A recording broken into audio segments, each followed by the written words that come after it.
Chairperson of the African Ombudsman Research Center Board, President of the African Ombudsman and Mediators Association, and our very own Public Protector of South Africa, Advocate Busisiwe Mkhwebane. To our founding chairperson of the African Ombudsman Research Center and our former Public Protector here in South Africa, Professor Thuli Madonsela. To my boss, my patron, the Dean and the head of the UKZN School of Law and member of the African Ombudsman Research Center Board, Professor Manage Reddy. To our excellencies and honorable ombudsmen who are able to join us, and our distinguished participants and guests, good morning, bonjour tout le monde. My name is Janine Hicks. I am a lecturer at the School of Law at the University of KwaZulu-Natal, which is the institution which hosts the African Ombudsman and Research Center. It is with great privilege and joy that on behalf of our Vice-Chancellor, on behalf of the Council of the University of KwaZulu-Natal, and on behalf of our host today, the African Ombudsman Research Center, I welcome you to this webinar. As you know, the topic for our webinar today is entitled Celebrating Women Ombudsmen. This webinar is one in a series of webinars that has been convened by AORC in celebration of Women's Month in South Africa. And as you know from our invitation for our webinar today, our topic for the discussion today addresses the challenges faced by women ombudsmen, particularly in a patriarchal African society. And the insights that we hope to gain is how women ombudsmen can make a difference despite this context. How do we bring the particular skills and expertise to bear to make a difference in the lives of the poor and marginalized? Through our discussion, through our presentations by our speakers today and the questions and discussion that are generated on our chat that follows, we hope to generate suggestions and strategies within this community of practice on how we can overcome these challenges as professional working women within this sector. Key to this, if it's anything to go by our discussion last week with our English and Portuguese colleagues, is how best we can draw on the unique strengths that women ombudsmen are able to offer and the positive impact that they can bring to their work. In thinking about the keynote comments for our discussion, I had an opportunity to look at a world that is parallel to yours, which is the work of peace building, dispute resolution, and mediation. And I found it really important to share with you that our peace building studies reveal that women's participation in conflict prevention, in conflict resolution, in mediation and dispute resolution processes, when you have women participating in these processes, it is proven to improve the outcomes of that conflict process. The concern, however, though, is in patriarchal societies where there can often be local resistance to the inclusion of women and resistance to gender diverse stakeholders. And therefore, that those women and gender diverse stakeholders, their participation in the process can be limited. And our theory on gender mainstreaming indicates the dangers that when we adopt a gender blind process, when we do not have a gender inclusive process to conflict resolution and to mediation, we wind up perpetuating women's inequality and perpetuate the exclusion of women from decision-making processes. But of typical concern, and I think particular concern for the mediation process itself, when we do not adopt a gender-inclusive process, when we do not have women participating in leading discussions alongside their male counterparts, the concern is that the strategies and the outcomes themselves are both unresponsive to the interests and the needs of the majority of the population groups, which, as we know in our context, typically are poor women. So the responses and the outcomes do not respond to their needs. And invariably, because the outcomes have not tapped into the needs and the wishes of the majority, those strategies themselves are unsustainable. Conversely, when we adopt a gender inclusive approach to mediation, to conflict resolution, we enhance the robustness of the mediation and the dispute resolution process. We ensure that the process outcomes are responsive to the needs of communities and that the resulting agreement is more sustainable and can be more effectively implemented. Why do we care about that? Because in the long run, this has a greater and more positive impact on poor and marginalized communities. I've asked the organizers for this webinar today to share with you a very practical and useful tool that I came across from the Compliance Advisor Ombudsman, a unit of the World Bank Group.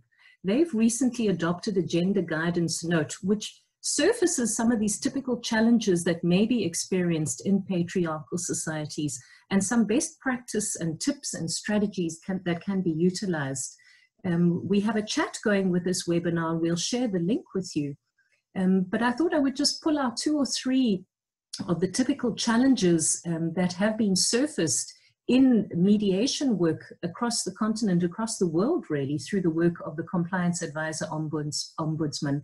I thought some of these might resonate with women ombudsmen and mediators on our continent and who are participating in our webinar today.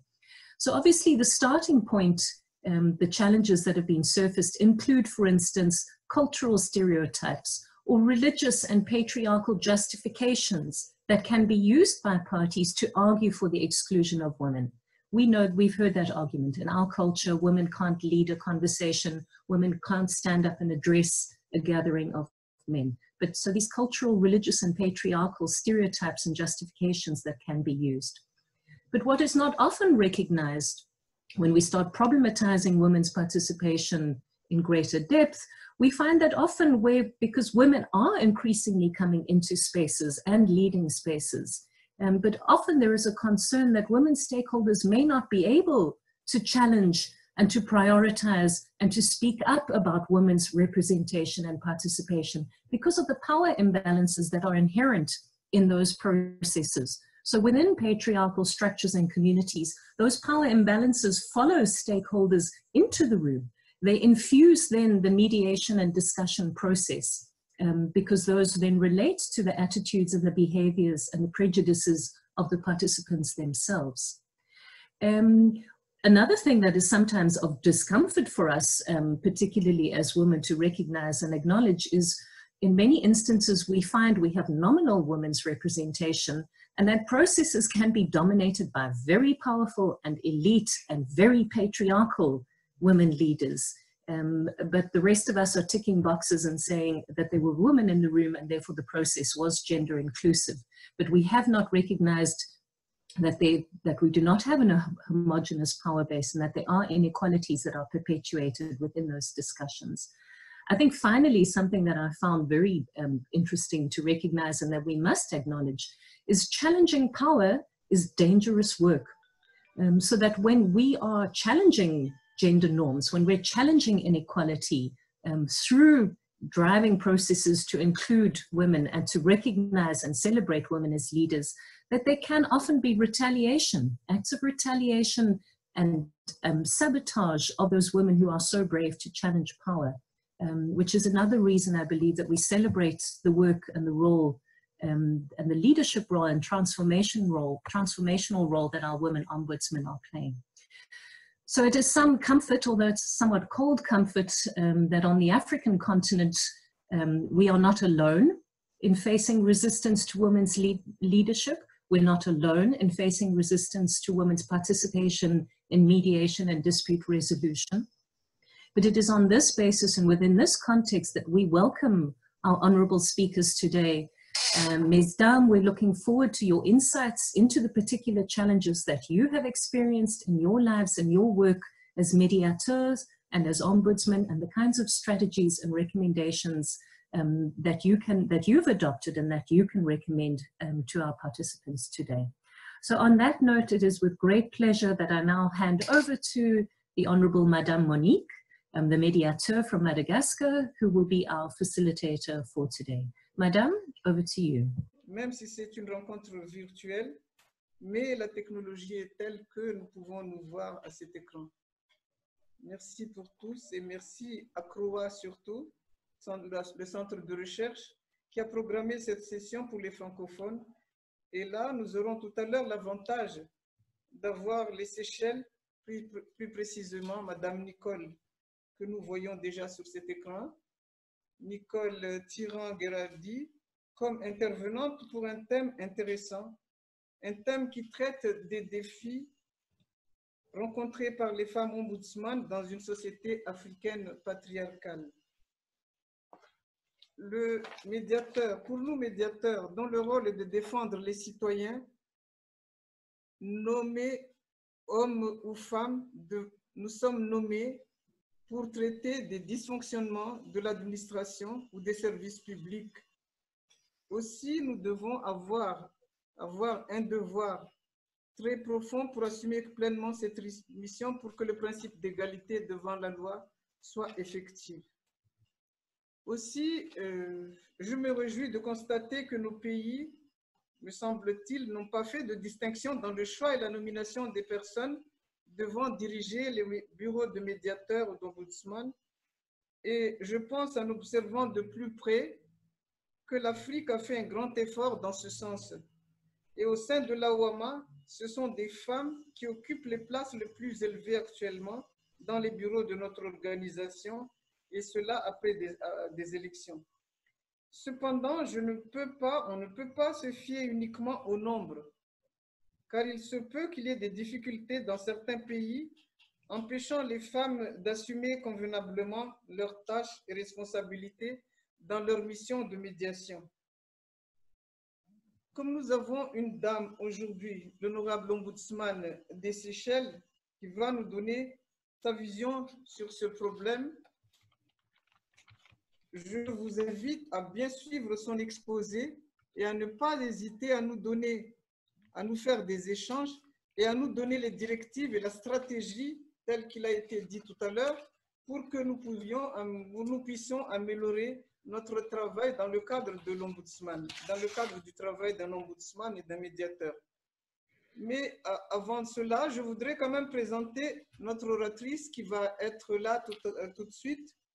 C'est Madame l'honorable Nicole Tirant-Gherardi, qui est ombudsman des Seychelles depuis 2017.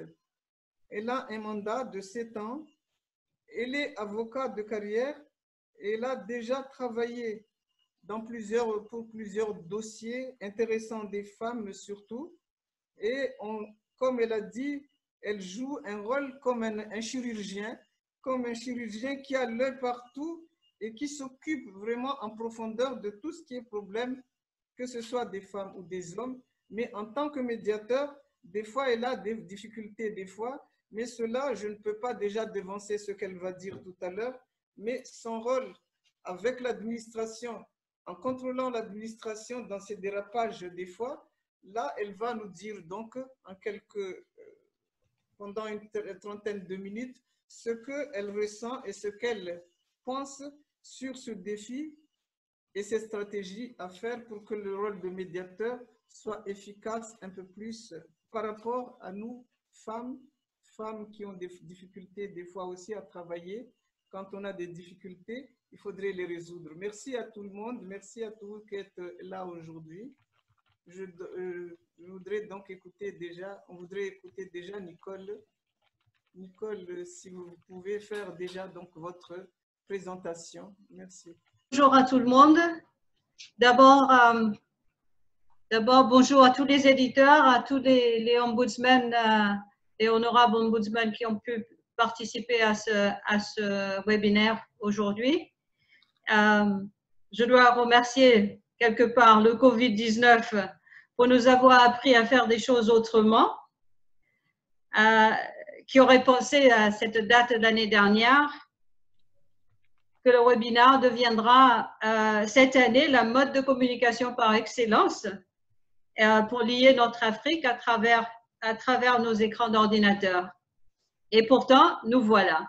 Alors, bienvenue et j'espère pouvoir partager avec vous durant cette petite heure quelques expériences sur les Seychelles, sur mon rôle en tant qu'ombudsman et ombudsman femme au sein de cette institution qui existe aux Seychelles, en tout cas depuis 1993, avec l'arrivée de la Troisième République, parce qu'on en a eu 3, petite histoire des Seychelles.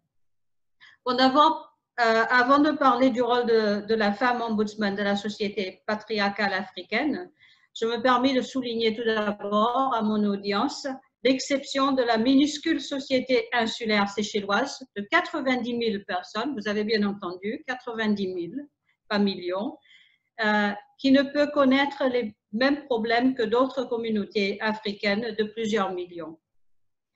C'est de ce fait que je dirais aussi que la nôtre n'est pas une société patriarcale, tout à fait, mais plutôt le contraire.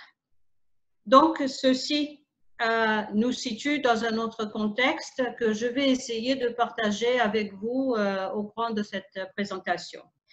Vieille que de 250 ans depuis la semaine passée, la société séchelloise s'est bâtie sur la force féminine dans un environnement où la femme a très vite assumé son rôle et sa présence. Nous avons célébré aux Seychelles le 27 août 2020, 250e anniversaire de l'arrivée d'un petit groupe de 27 personnes qui débarquaient sur une de nos îles, nos 115 îles, le 27 août 1770. Et parmi ces 27 personnes, il n'y avait qu'une femme, une esclave africaine. C'est à partir de là, je pense, que est partie la construction de notre société insulaire, mélangée de race, de culture, de religion, dans laquelle la femme assumera très vite une position de relative force.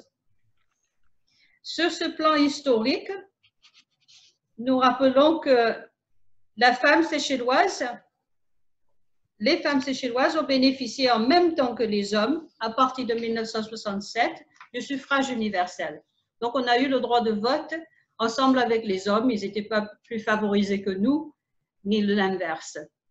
Et en même temps, avant cela, il est à noter que nous avons eu la reconnaissance formelle et légale de notre statut de femme seule, avec tous les droits de propriété de l'immobilier, le droit de travailler, le droit de constituer son propre patrimoine, à partir de 1948, bien avant nos consoeurs européens. Alors, pour moi, la gestion de la famille séchelloise, souvent en absence physique et intellectuelle des hommes, a permis de créer une société où la femme détient un rôle décisionnel majeur, même sans être le chef reconnu.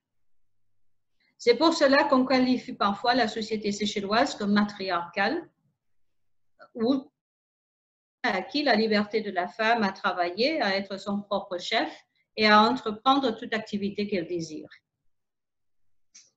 Nous avons eu des femmes séchelloises notables, et dont une me revient dans cette présentation, qui est née en 1912 et qui marquera notre histoire moderne. Elle deviendra médecin à l'âge de 27 ans, en 1939. Elle deviendra aussi politicienne, membre du Conseil législatif, élue en 1951, et par suffrage universel en 1967. Et elle tracera pour nous, pour les autres femmes que nous sommes, au fil des années, la route vers d'autres métiers qui étaient autrefois reconnus que pour les hommes. Mais malgré tous ces gains, on reconnaît aussi que la femme séchelloise contemporaine connaît des problèmes aujourd'hui. Sa place dans la société s'est détériorée suite aux fractures sociales qui touchent aussi notre communauté. Les grossesses précoces, l'abus de drogue, l'abandon de la scolarité, la précarité, tout ça se conjugue pour la diminuer et rendre plus difficile ses chances de s'en sortir. C'est dans ce contexte des démarches administratives et de la recherche de la bonne gouvernance que l'Ombudsman place son œuvre dans l'objectif de réduire les effets néfastes et la dégénération sociale. Alors, ma première question, c'est Ombudsman, Est-ce que la femme ou l'homme est meilleur? Est-ce le fait d'être femme un atout de plus pour mieux faire le travail attendu? Personnellement, je dirais non. En tout cas, pas nécessairement. Depuis la constitution de la Troisième République des Seychelles en 1993, les Seychelles ont eu 4 ombudsmen, 2 hommes de 1984 à 2010 et 2 femmes depuis 2010 à ce jour. Je me demande aussi, avant que je puisse répondre une question de quel est le travail d'un ombudsman, femme ou homme, j'estime qu'il faut d'abord préciser que le travail de l'ombudsman est le même, que ce soit pour l'homme ou pour la femme. C'est un droit de regard sur la mauvaise administration de la fonction publique. C'est un droit de revue sur des décisions administratives injustes, jugées injustes, injustifiées, injustifiables ou sans fondement. C'est un droit de revue sur les décisions administratives basées sur des critères incertains, faux ou inexistants. Dans quel objectif on fait ce travail? C'est pour l'établissement des procédures, des normes et des critères gouvernant le processus de la prise de décision afin de garantir la transparence du processus décisionnel.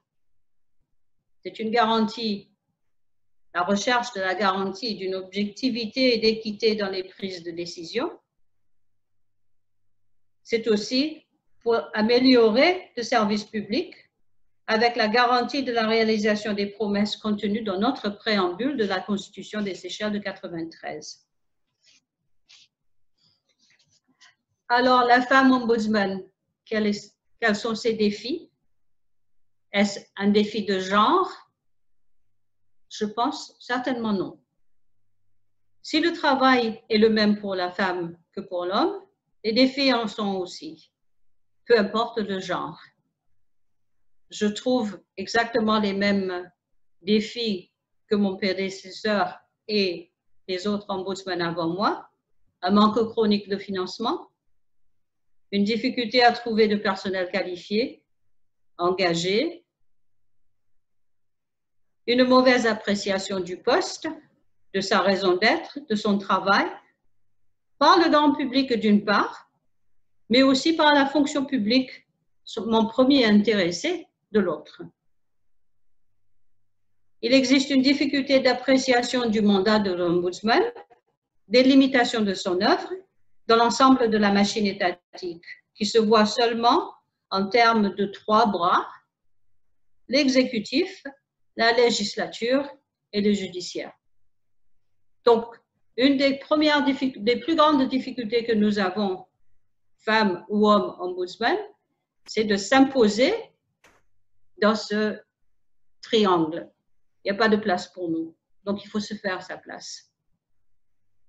Alors, quelle est la différence qu'on peut apporter à l'administration publique? Je pense que beaucoup dépend de la personne. De la personne, comment elle gère, comment elle trouve, comment elle recherche, comment elle s'engage dans son travail. Cette approche dépend bien évidemment aussi sur le caractère de la personne, plus que sur son genre. Je parle donc en mon nom, je n'engage que moi, quand j'explique mon approche basée sur ma propre compréhension de la tâche. Mais pour apprécier la tâche, ma tâche, il faut premièrement comprendre le contexte de l'administration de son propre pays, le mien en particulier. Et là, je tenais quand même à partager avec vous mes expériences personnelles par rapport aux Seychelles. Les sociétés démocratiques modernes sont très souvent basées sur des socles politiques où tout est perçu et apprécié à travers des lunettes colorées des couleurs politiques. Et j'utilise couleur dans un contexte figuratif plus que réel. Par conséquent, le clivage s'est fait et suit la couleur de la philosophie politique de sa famille politique. L'ombudsman, femme ou homme, qui est le meilleur? Est-ce le fait d'être femme ou homme qui permet de mieux comprendre le travail attendu? Comme je dis, pour moi, pas nécessairement. Ah pardon, excusez-moi, je suis en train de relire quelque chose que j'avais fait. Ouais. Alors, dans le contexte des Seychelles, oui, je partageais avec vous déjà ce clivage politique. Je crois qu'il est à noter que notre héritage, nous avons un héritage d'une révolution, coup d'État de 1977, avec l'instauration d'un système de parti unique dans notre deuxième République, qui apporta un changement radical dans la gestion administrative du pays, qui s'est traduit par l'introduction de la politique d'une seule couleur, avec son devise « avec ou contre nous ». Le secteur public, avec son armée de fonctionnaires, s'installa alors au cœur de cette machine politique à partir de 1979.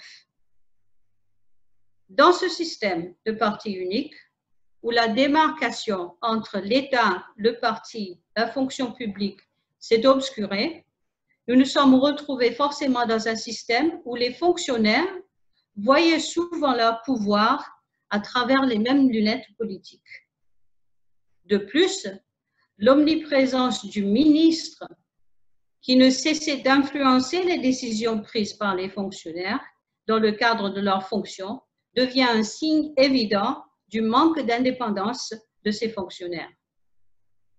Dans une telle organisation, le fonctionnaire n'aperçoit pas son travail comme un service à rendre à son peuple, ni son poste comme un serviteur du peuple, mais plutôt qu'il détenait ce poste au gré des politiciens et que sa présence est souvent une récompense pour ses loyaux services plutôt que pour ses compétences ou un travail bien fait. Son maintien en poste, alors c'est là, dans l'administration de cette fonction publique, que le citoyen attendait voir une indépendance, une équité et un traitement impartial et juste de la part de celui qui est chargé de lui fournir ses services publics.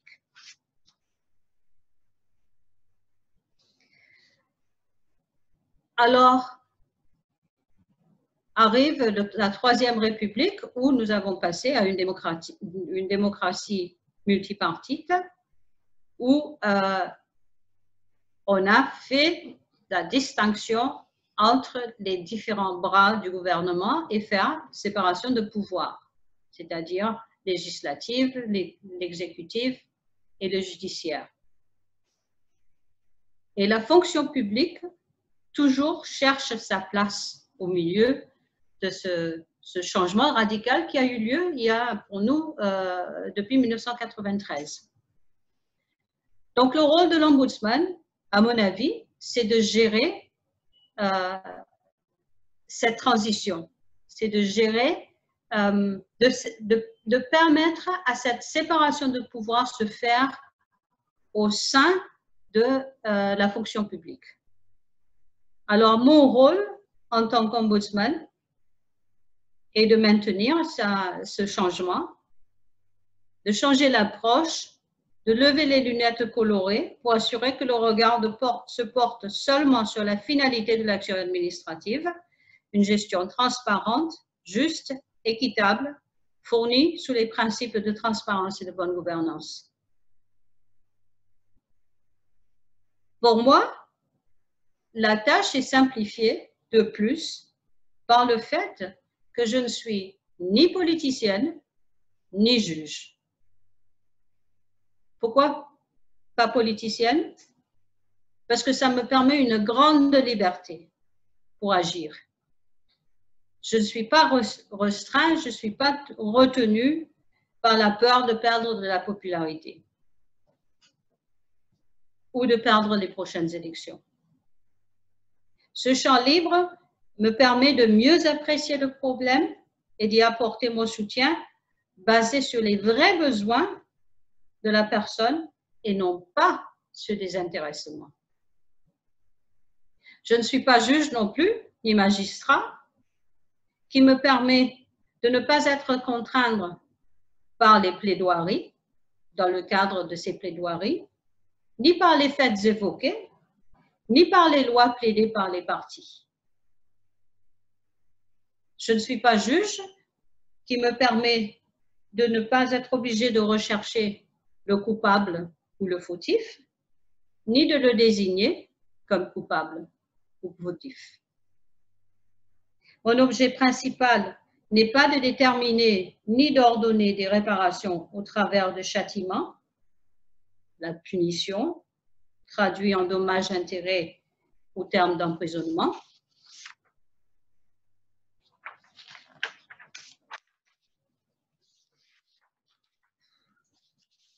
Le travail est d'aider la fonction publique à tracer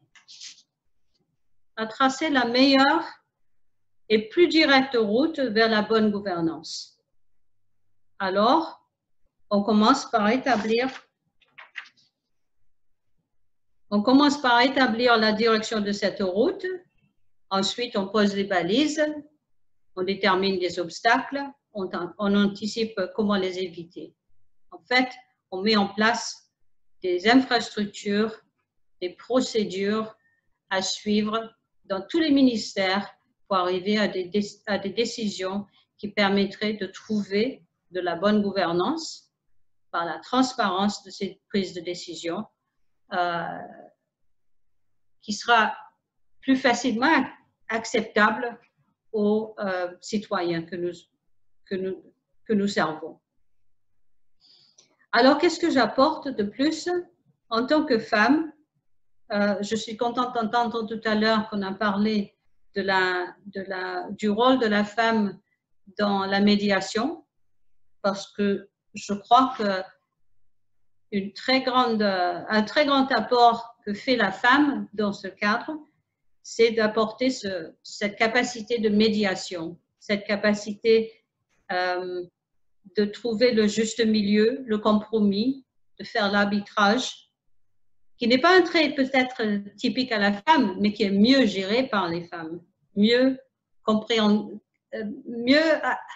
apprécié et mieux appliqué par la femme. Peut-être du fait que, faisant partie de son quotidien, le rôle de la femme au foyer, de mère, exige d'elle, tout au long de sa vie, de gérer des conflits internes, des conflits de sa famille, au sein de ses enfants, et d'y apporter toujours ce petit plus. J'estime qu'aussi j'apporte une capacité d'analyse plus approfondie. Encore une fois, du fait d'être femme, ça permet à avoir ce côté plus, je dirais, on voit plus facilement, on peut aller au cœur du problème. C'est pour cela que dans mon travail, personnellement, je trouve que toutes les plaintes portées à mon bureau ont un petit quelque chose qui peut être revu et corrigé pour que les choses aillent mieux en général. Donc, j'ai tendance très souvent, et ça c'est l'honneur à mon personnel d'essayer de m'éviter tout ce travail, j'ai une mauvaise habitude du moins de chercher la petite bête qui me permettrait de dire oui, mais on ne va pas prendre ça, mais il y a toujours ce petit quelque chose qu'on peut regarder pour essayer de faire mieux, d'améliorer le service public. Je crois qu'il y a une capacité d'appréciation de la femme, et de ma part, qui me permet à rendre plus facile, plus juste, plus transparente, plus équitable de travail que fait les fonctionnaires en général. Et puis, je crois que j'ai un petit... la femme a aussi je trouvais le mot en anglais, je ne trouvais pas nécessairement la traduction française, le soft touch, qui est la douceur peut-être de son rôle de femme, de mère, qui permet à chercher à ce que la solution se trouve dans la douceur aussi, pas toujours dans l'agressivité. Alors, je terminerai juste avec une petite phrase que j'ai trouvée de Margaret Thatcher, qui était toujours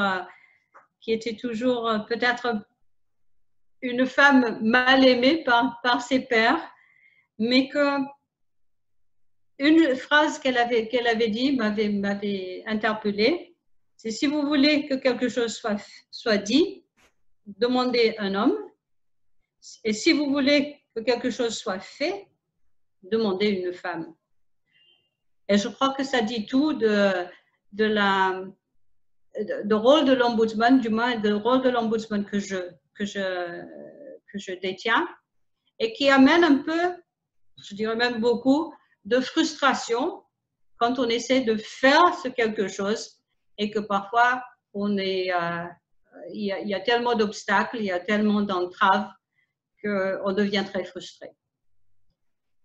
Voilà, je termine là et je vous remercie de votre attention. Donc, l'oratrice Nicole, elle a fait un exposé très riche. Elle avait commencé par présenter son pays.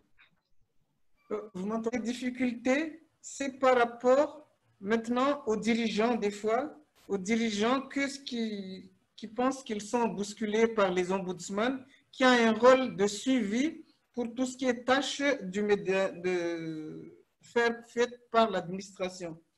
Parce que le rôle de médiateur, c'est de voir si les décisions qui sont prises sont conformes aux droits de l'homme, si c'est conforme donc au principe d'égalité. Alors, si le médiateur intervient, des fois, il y a des problèmes, mais jusqu'à ce jour, elle continue à défendre le rôle du moins la situation des femmes qui se plaignent, donc s'il y a des difficultés dans l'exécution de tout ce qui est tâches qui leur sont dévolues. Alors, le clivage politique continue, mais de toute façon, elle n'est pas dans la politique. Notre oratrice n'est pas membre d'un parti quelconque, ce qui lui sert toujours parce qu'elle est libre donc de chercher les voies et moyens pour défendre les citoyens. Or, certaines situations, des fois, sont très difficiles, mais le rôle du médiateur, comme vous le savez, c'est pour vérifier ce qui se passe. C'est presque une omniprésence presque continue pour défendre les citoyens, ce qui fait que ce soit femme ou homme, les médiateurs est toujours là derrière pour tout ce qui sont victimes des mauvais traitements dans le cadre de l'administration, dans la réalisation de l'administration. Alors, la séparation de pouvoir existe bel et bien aux Seychelles. Ça, c'est quelque chose qui est donc reconnu par tous nos pays, que ce soit l'Afrique ou ailleurs. Mais seulement le problème de la bonne gouvernance, des fois, il y a une certaine difficulté aussi qui apparaît quand il y a réalisation des choses à faire pour les citoyens. Alors, quel est donc, pour notre oratrice, quel est ce qu'on doit gérer? C'est permettre toujours continuer cette séparation de pouvoir, une gestion transparente, juste et équitable. C'est ça qu'elle a évoqué tout à l'heure pour que les citoyens peuvent vivre convenablement par rapport aux grandes annonces d'égalité, d'égalité devant la loi, et ce qui fait que c'est le rôle du médiateur. Pour le moment, elle a peut-être des difficultés des fois, mais elle tient, elle dit qu'elle est là, elle ne transige pas, elle n'est pas, elle est libre, comme j'ai dit tout à l'heure, étant donné qu'elle n'est pas liée à une partie quelconque, à un parti politique quelconque. Et là, elle dit le maintien au poste donc dépend de notre confiance en soi, de la confiance en soi et du rôle qui est assigné au médiateur, c'est-à-dire c'est de faire respecter cette séparation de pouvoir, cette gestion qui est une gestion, comme j'ai dit tout à l'heure, transparente, équitable et juste. Nicole a terminé tout à l'heure par une annonce qu'elle avait dit et que j'ai bien retenue. C'est quand il y a quelqu'un, c'est par rapport au rôle de médiateur. Si quelqu'un vous demande que quelque chose qui soit dit, bien dit, c'est demander à un homme. Mais quand quelque chose est bien fait, pour être bien fait, il faut demander à une femme. C'est pour dire que nous avons donc un rôle à jouer, nous femmes, médiateurs, médiatrices ou ombudsman. Dans ce rôle-là, il faut que la confiance des citoyens existe toujours, respecter les procédures, transparence exige une connaissance donc des décisions qui sont prises par les gouvernants, et ensuite suivre de très près tout ce qui est anomalie pour pouvoir aider et pour pouvoir mettre en place cette bonne gouvernance qui est le point vraiment primordial dans notre travail de médiateur et d'ombudsman. Voilà en quelque sorte le résumé. Je n'ai pas voulu m'étendre encore sur d'autres choses, mais ce qu'elle a dit aussi, c'est que cette capacité, il faut avoir cette capacité pour une femme qui est médiature, cette capacité de trouver un juste milieu. Et cette attitude-là, c'est quelque chose qui est déjà acquise pour les femmes parce qu'une femme, c'est toujours une mère de famille, une femme qui gère son intérieur, sa famille. Donc, il faut qu'elle trouve ce juste milieu à chaque fois et une stratégie pour améliorer et la vie dans la famille et la vie dans la société. Et c'est pour cela que les femmes ont un plus quand on leur donne ce rôle de médiateur, c'est-à-dire le rôle de médiateur et d'ombudsman. Voilà, j'ai terminé un peu ce qu'elle a dit tout à l'heure. Et nous nous attendons quand même à ce qu'il y ait des observations ou des questions à poser pour qu'on puisse vraiment améliorer ce qu'on doit faire dans notre travail, surtout de médiateur. Puis, je ne peux pas dire, si c'est sur mon cas, hein, de dire que j'ai été victime parce que j'étais femme, sauf que, évidemment, ça dépend donc de chacun, c'est-à-dire femme ou homme, quand on vous donne un travail, il faut l'assumer convenablement. Mais évidemment, au départ, comme j'ai dit tout à l'heure, par exemple, ne serait-ce que dans la désignation d'un médiateur, au départ, un médiateur, les gens n'écoutent pas effectivement quand c'est une femme. Et c'est pour cela que dans nos pays africains, vous avez bien vu qu'en 92, l'Afrique a mis en place ce bureau de médiateur. Depuis 1992, aucune femme n'a dirigé ce bureau. C'est après seulement que nous, femmes, avons eu l'avantage d'avoir été proposées, de désigner, d'être élues. Voilà. Le fait aussi, ça vient du fait que les femmes ne font pas toujours de la politique, comme a dit Nicole tout à l'heure, on ne fait pas de la politique. Ce qui fait que ce sont les femmes elles-mêmes qui se disent non, non, non, je ne vais pas faire de la politique, donc je reste neutre. Or, quand il s'agit de diriger, de nommer par exemple un ministre, il faut que ce soit quelqu'un qui a une couleur politique quelconque et c'est ce parti-là qui l'aide à le propulse comme ministre. Par contre, je suis comme Nicole, je suis technicienne, je suis inspecteur du Trésor de formation, mais à partir du moment qu'on vous donne un poste de quelconque, ombudsman ou autre, je pense qu'il faudrait, il ne faut pas se laisser faire comme quoi, ah, j'ai mes enfants à la maison, j'ai mes ceci à la maison. Donc, on fait à moitié le travail qui vous est confié et on fait autre chose à la maison. C'est pour ça qu'il y a donc une certaine réticence de la part des hommes à chercher un homme, à chercher une femme pour occuper un poste quelconque. Alors, pour moi, donc, il faudrait que les femmes, bien que les hommes ne sont pas toujours faciles à gérer, ils ne sont pas faciles à gérer, quand ils vont vous nommer, ils demandent d'abord, oh, cette femme-là, elle va être enceinte dans 2 mois, machin, et donc notre travail. Mais il faut que les femmes démontrent comme quoi elles sont capables de gérer quelque chose et d'être au même niveau que les femmes. Et pour cela, il faudrait qu'on étudie, qu'on ait le même diplôme quand même que les hommes, qu'on se bat quand il y a des réunions. Il ne faut pas se dire que non, moi je suis femme, je ne vais pas parler en public. Ça, c'est un conseil en quelque sorte que je donne, mais c'est un conseil qui va porter quand même un avantage pour nous femmes, parce que je pense qu'il faut que nous femmes sachions à quel moment il faut défendre ses droits et à quel moment on doit se taire. Mais pour le moment, à Madagascar, il y avait un moment où ils disent « Ah, c'est encore une femme qui va diriger ceci, ces femmes. » Mais à partir du moment qu'on démontre, ne serait-ce que par une seule réunion, qu'on démontre ses facultés, ses facilités de travailler, ça, les hommes se taisent. Par contre, à Madagascar, comme j'ai la parole, je voudrais parler quand même. À Madagascar, il y a quand même des sociétés qui existent encore dans des régions. Il y a des régions qui n'acceptent pas encore à ce que les femmes parlent en public.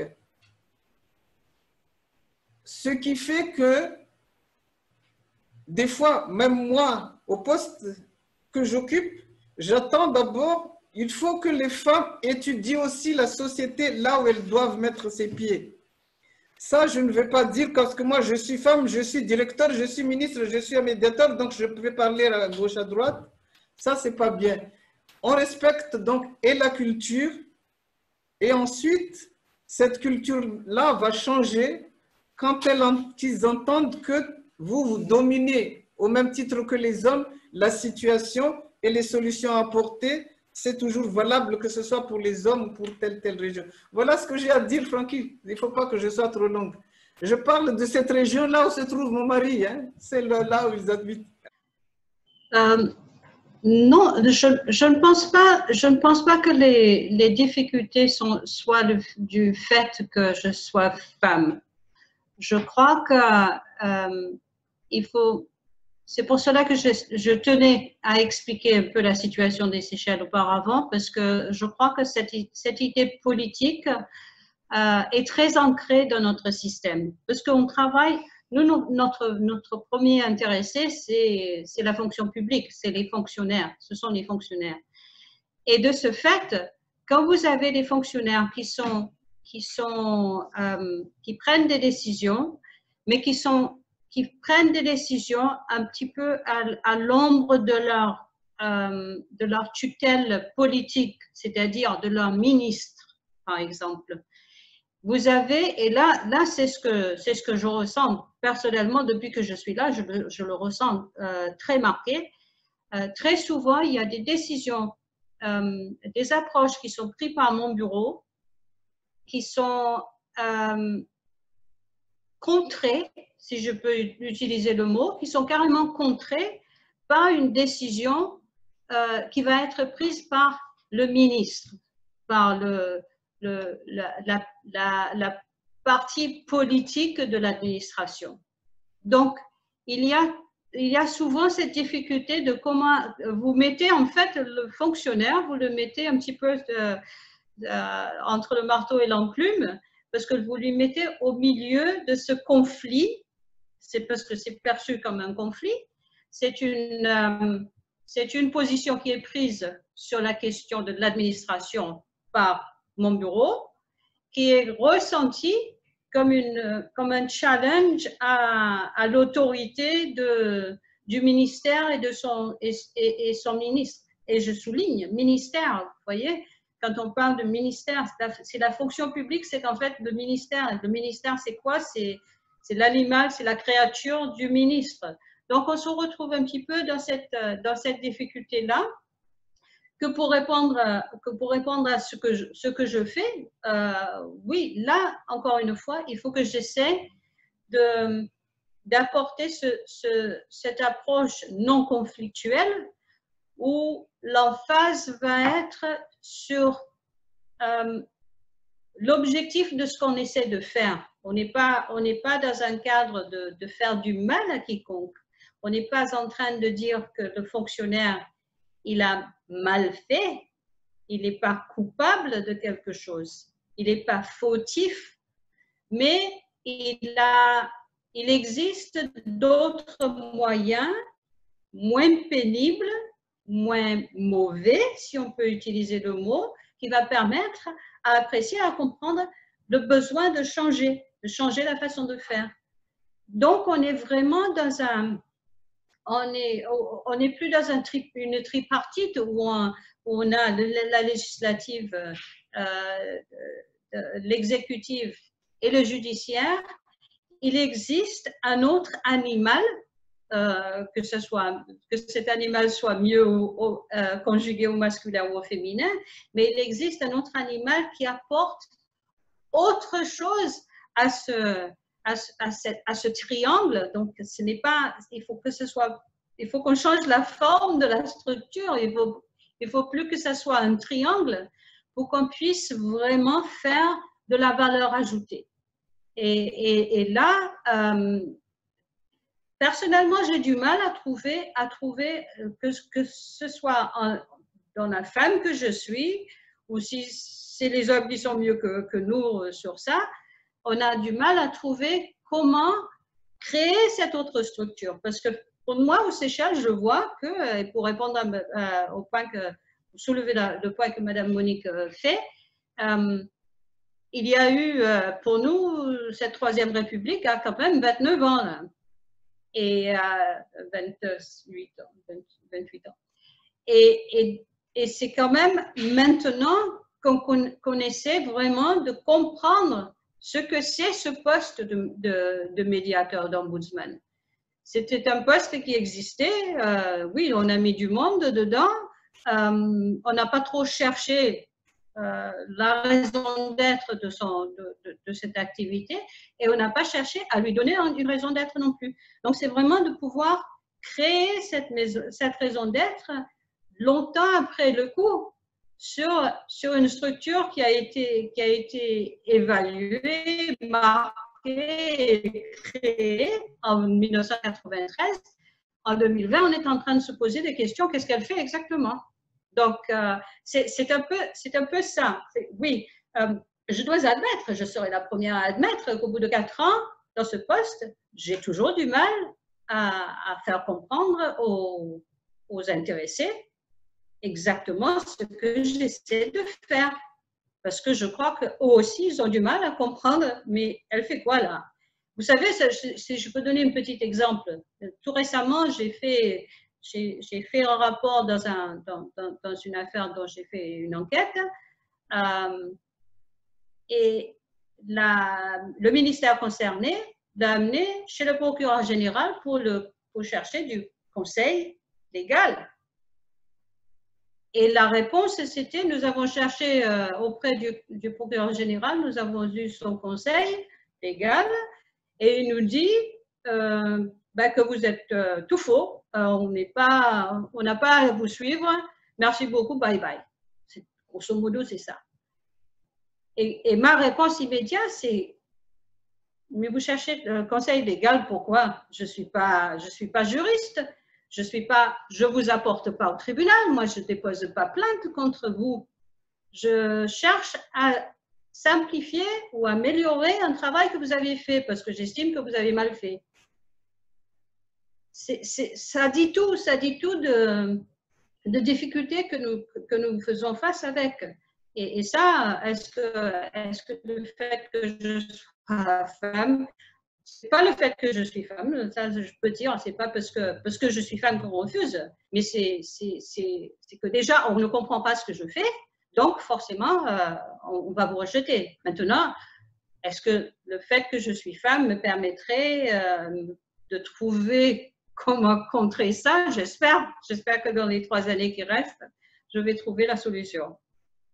Merci. Nous avons encore un peu de temps. Il y a une autre question de Mohamed qui est venue et ça demande à propos de l'émotion.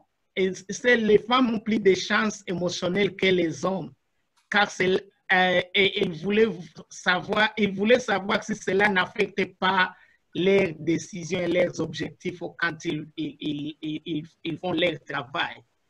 Et aussi, une dernière question peut-être, on dit normalement comment, juste conseil, on demande un conseil, comment vous, en tant que femme, comment vous essayez de, ils utilisent le mot manager, essayer de gérer entre être mère, être responsable à la maison et peut-être un époux qui vous attend pour faire tout autre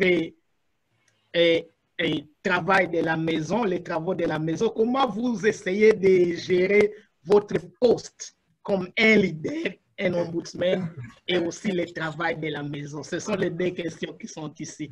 Je pense qu'on va commencer par Madame Nicole et puis on va terminer par Madame Monique. Merci.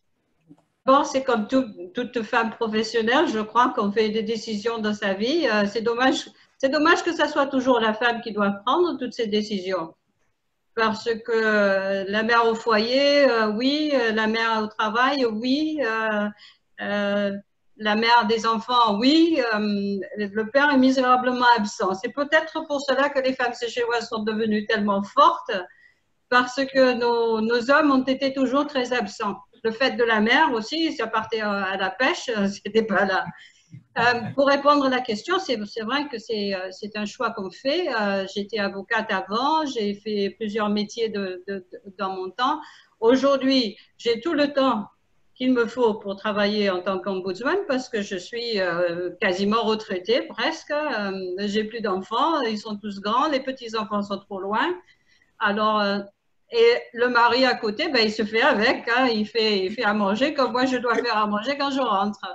Donc, ça, c'est le côté féministe. Non,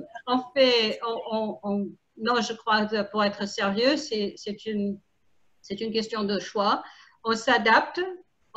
Malheureusement, la société moderne, et c'est là que je disais tout à l'heure, même ici, on ressent de plus en plus de difficultés par rapport à être femme.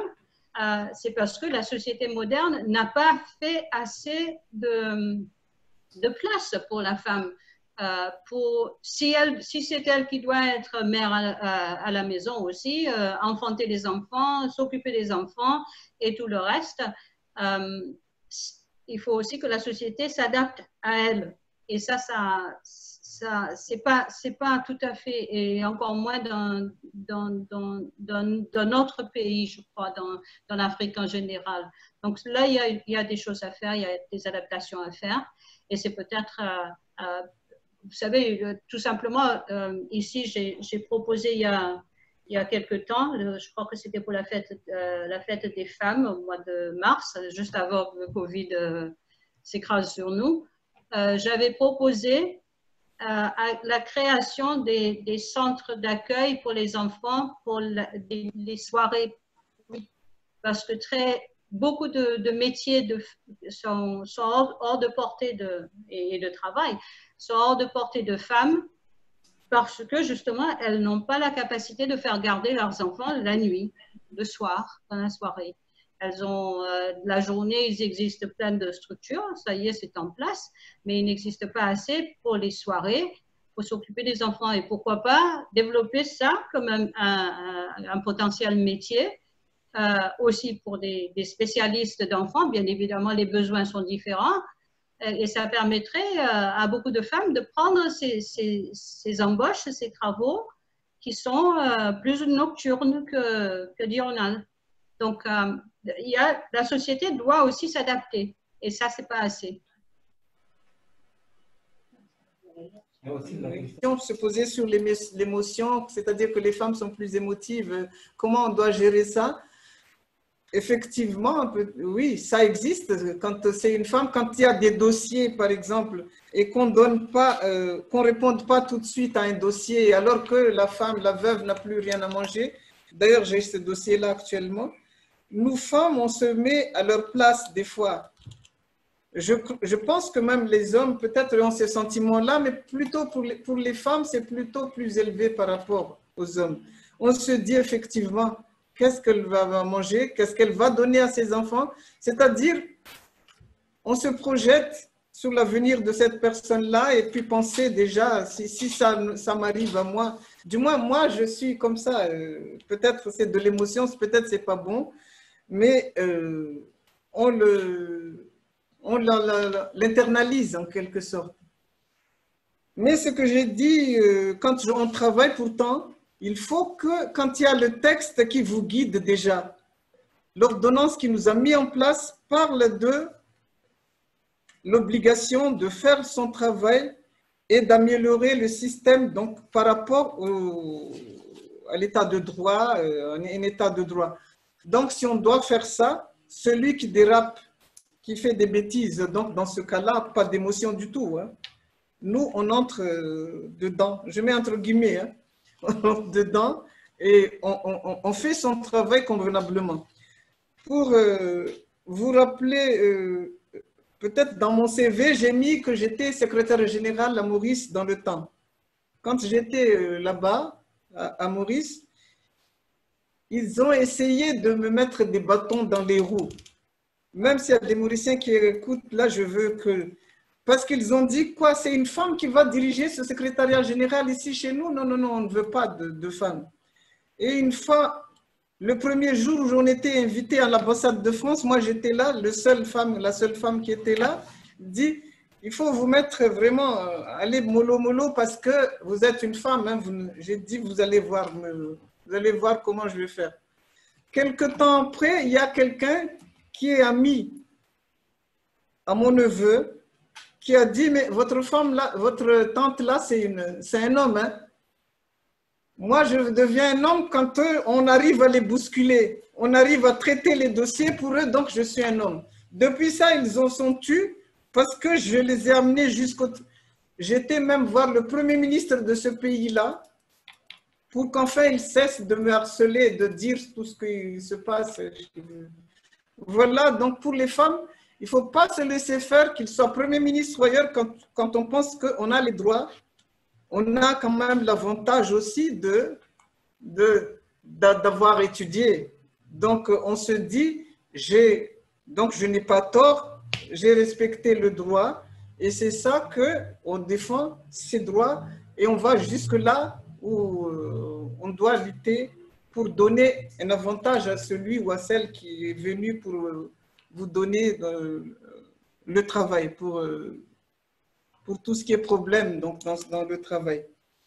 Mais pour le moment, donc, je sais qu'au niveau de l'Afrique, comme je dis dans mon discours d'introductif, je trouve que l'Afrique a un avantage par rapport aux autres pays européens pour la confiance aux femmes.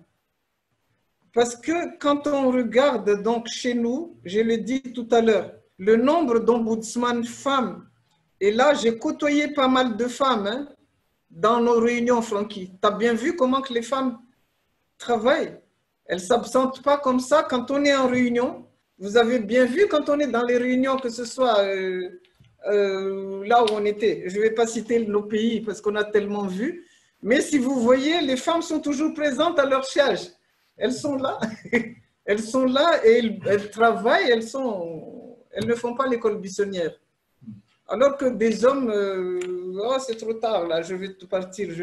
C'est pour ça que j'encourage les femmes qui sont médiateurs, qui sont ombudsperson, donc à travailler toujours, à ne pas avoir le complexe comme quoi on est femme, donc je peux me faire vivre, me laisser vivre, mais travailler convenablement par rapport à ce qu'on doit faire et la confiance que les États vous ont donnée. Voilà, Je remercie, même ceux qui ne parlent pas français, je vois les noms ici, Nicharnubi, je vois Marion Donis, Janine X, et à ceux que je vois à l'écran, en tout cas, je vous remercie. Merci beaucoup au CROA, aux participants qu'ils nous voient ou qu'ils ne nous voient pas. Il faut remercier les gens de l'AOAMA et de CROA surtout. Parce que c'est une occasion pour nous de nous exprimer et d'avoir un public un peu plus large par rapport à nos réunions habituelles. Donc, merci à vous. Donc, je pense qu'on aura l'occasion, quand cette maladie-là va partir, cette coronavirus, qu'on aura l'occasion de se retrouver. Parce qu'il y a les Seychelles qui nous a invités. Hein? Oui, vous vous rappelez? Oui, l'Assemblée générale. Ce sera aux Seychelles pour 2021 parce que je me rappelle encore qu'elle nous a invités pour abriter cette réunion de la WOMA. Et je pense que tous ceux qui sont là, je les retrouverai là-bas aux Seychelles. En tout cas, bonne journée et merci encore.